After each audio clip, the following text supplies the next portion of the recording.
کہ جس طریقے سے میری ماں روزانہ میرے حق میں دعائیں کرائی ہے اسی دعا کو میں اس دعا سے میں محروم رہ جاؤں گا. اسی لیے میں رات بھر کھڑے رہا علی جانے گانے کے اسلامیہ حضرت بایزید بستامی رحمۃ اللہ تعالیٰ علیہ ادب کے ساتھ عرض کرتے ہیں میں اپنی جان میں دعائیں لینے کے لیے میں ہاتھ میں کھڑا رہا. اس کے بعد میں کہا بیٹا میرے قریب آ جا. حضرت بایزید بستامی رحمۃ اللہ تعالیٰ علیہ قریب آتے ہیں اور آنے کے بعد میں کہا کہ بیٹا بایزید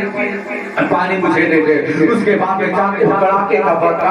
کا موسم تھا, سب کافی تھی. حضرت بایزید بستامی رحمۃ اللہ تعالیٰ علیہ جس ہاتھ کی ہتھیلی پر پیاری گلاس کو رکھ کر کے جانتے ہو کھڑے تھے. قسم خدا کی تاریخ مورخی میں لکھا ہے کہ سردی کے وقت میں برف کی وجہ سے حضرت بایزید بستامی رحمۃ اللہ تعالیٰ علیہ کے گلاس جانتے ہو ہاتھ کی ہتھیلی سے چپک گئی تھی.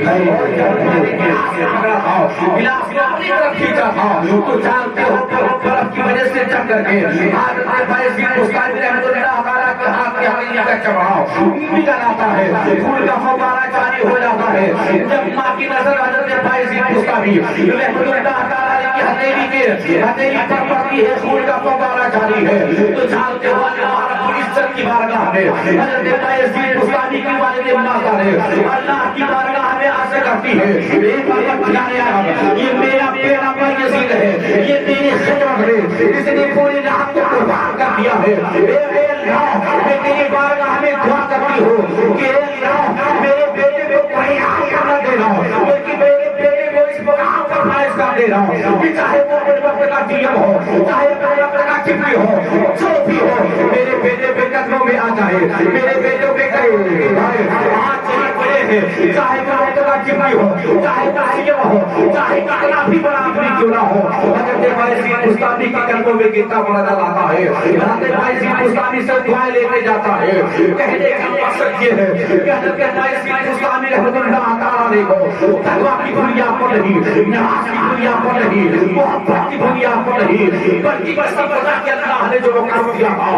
یہ ماں کی خدمت کی بنیاد پر کیا تھا, اسلام کی خدمت کی بنیاد پر کیا تھا. حضرت بایزید بستامی رحمۃ اللہ تعالیٰ نے ماں کی خدمت کیا تو اللہ نے خدمت کا صلاح اقرار کیا کہ جانتے ہو حضرت بایزید بستامی کو جو حضرت بایزید بستامی کو پتہ نہیں کتنے قریب گلیوں میں گزر رہے ہیں اور جو بھی جاتا ہے اس سے دعائیں لیتے جاتا ہے, جو بھی جاتا ہے اس سے دعائیں لیتے جاتا ہے.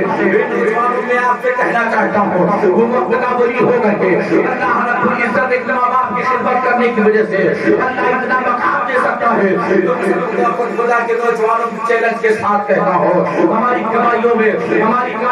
پناہ برکتیں ہونے کے باوجود ہم پریشان ہیں, سب کچھ ہم خسارے میں ہے. مسلمان نوجوانوں اگر تمہیں چاہیے کہ اللہ رب العزت میری عزت اور بڑھا دے, میری شوکت اور بڑھا دے, میرے کمائی میں بے پناہ برکتیں دے دے تو کہیں اور نہ جاؤ, کسی اور دربار میں نہ جاؤ, بلکہ اپنے پورے ماں باپ کے قدموں میں آ جاؤ. ان کا ہاتھ اپنے سر پر رکھ لے اور ادب کے ساتھ کہہ دے اے امی جان میں سفر کے لیے نکال جا رہا ہوں, اے امی جان میں ممبئی کے لیے جا رہا ہوں, میں سفر کرنے جا رہا ہوں, اے میرے امی جان میرے سفر کے لیے دعائیں کر رہی ہے, اے امی جان میری زندگی کے لیے دعائیں کر رہی ہے. قسم خدا کی جب پورے ماں باپ کے ہاتھ اٹھتے ہیں اللہ کی بارگاہ میں اٹھتے ہیں اور اللہ کی بارگاہ میں رو رو کر کے دعائیں کرتے ہیں. اے پروردگار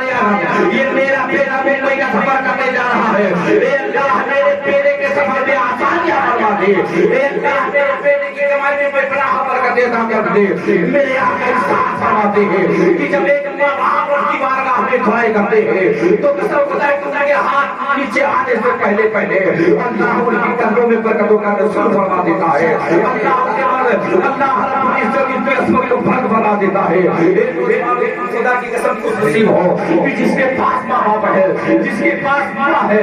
یا ماں باپ میں سے اگر کسی کے پاس باپ ہے تو جانتے ہو اگر ماں جب ماں کے قدموں کے نیچے جنت ہے تو باپ جنت کا دروازہ ہے. اگر ماں اگر ہے تو جان لیجیے جانتے ہو تمہارے لیے تو سب کچھ ہے, دنیا میں باہر ہی باہر ہے, دنیا ہی میں تیرے لیے جنت ہے. اس لیے کہ جانتے ہو بیٹا ساری جگہوں سے نا امید ہو کر کے جب آتا ہے, مارا ہوا آتا ہے تو جانتے ہو اگر کوئی پناہ دیتا ہے تو ماں کی ممتا ہوا کرتی ہے, ماں کی بخشش ہوا کرتی ہے. جہاں جہاں پوری دنیا سوتی ہے تو جانتے ہو دنیا میں ایک ہی ایسی ایک ہی ساتھ ہے کہ جہاں پوری دنیا سوتی ہے ماں ایک ایسی ساتھ ہے کہ پوری رات بیدار ہوتی ہے، لوگ خیرانے کی نیند سوتے ہیں، لیکن ماں پوری رات جاگ جا کر کے اپنے بیٹے کو کلیجے سے لگا کر کے خون لہو پلاتی ہے، خون جگر پلاتی ہے۔ مسلمانوں اگر ہم یہ سوچے کہ ہم اپنے ماں باپ کے احسان کو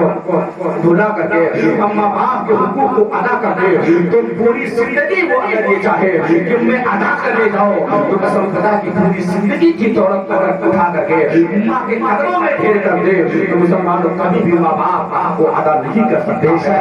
اللہ کا مقام بلند کیا ہے، اتنا مرتبہ بلند کیا ہے۔ اے نوجوانوں تمہارے پاس اگر ماں ہے تو ماں کو محبت کی نظروں سے دیکھو، ماں باپ کو کبھی گالیاں نہ دو، اس لیے کہ ماں باپ جانتے تمہارے مقدم کا ستارہ ہے، ماں باپ تمہارے لیے ایک آئینہ ہے، ماں باپ ایک روشنی ہے۔ مسلمانوں کوئی باپ یا کوئی ماں ہو اپنے بیٹی کو کبھی بھی جب ڈانٹتی ہے پھٹکارتی ہے تو ڈانٹنے اور پھٹکارنے کے پیچھے کوئی راز ہوا کرتی ہے۔ ہم ہے یا آپ ہو، کوئی بھی انسان ہو، یہ سوچ لے کہ ہم نے محنت کی بنیاد پر ہمیں اللہ نے کامیاب کیا ہے، میری اور اس کے بعد میری علم کی بنیاد پر ہمیں کامیابی ملی ہے۔ نہیں مسلمانوں، ہر کامیاب انسان کے پیچھے کسی نہ کسی کا ہاتھ ہوتا ہے۔ میں ایمان و عقیدے کے ساتھ ہوتا ہوں کہ ہر کامیاب انسان کے پیچھے اگر کسی کا سب سے بڑا ہاتھ ہوتا ہے تو ماں باپ کی محبت ہے، ماں باپ کا سہارا ہوا کرتا ہے، تب جا کر کے بیٹا کامیاب ہوتا ہے۔ جہاں سب کی دولت ہوا کرتی ہے وہاں ماں باپ کی دعائیں کام کرتی ہے، ماں باپ کی دعائیں کام کرتی ہے۔ نعرہ تکبیر، نعرہ رسالت، نعرہ رسالت، عظمت عظمت نعرہ تکبیر، نعرہ رسالت، زندہ باد زندہ باد، سبحان اللہ۔ میرے بھائیوں نوجوانوں، اب آپ سے محبت کرو۔